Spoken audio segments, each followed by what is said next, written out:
Heureusement qu'on a fait la rencontre avec Paul Abirached, avec sa communauté, pour organiser un peu cette forêt.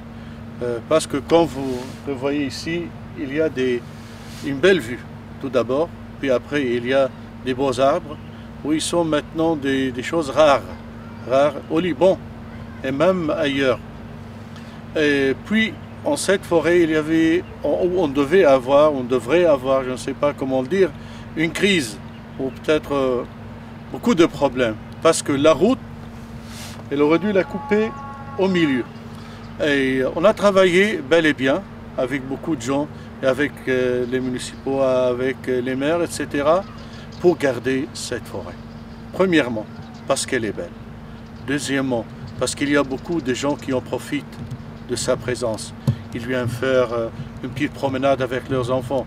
Ils viennent respirer de leurs poumons. Parce que le seul poumon, si on veut dire, de cette ville, de cet endroit, je ne sais pas.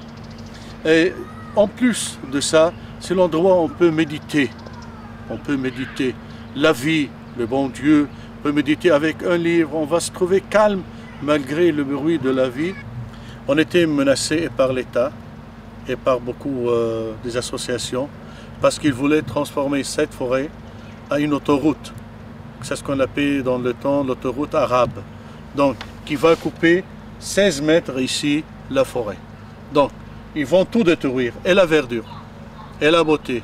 Et ils vont même priver les gens qui viennent ici contents, heureux de regarder cet endroit. Ils viennent avec leur famille et trouvent ici une belle animation. Ils trouvent un bel endroit où ils peuvent respirer la vie. Ici, je lance un grand cri et je vous pousse tous. Je vous invite plutôt tous, de tout mon cœur, à nous aider, à être à côté de nous pour garder cette beauté. Et c'est beau, regardez, où est-ce qu'on trouve à Beyrouth voilà, des chèvres pareils. Ce ne sont pas les chèvres de M. Seguin, mais quand même...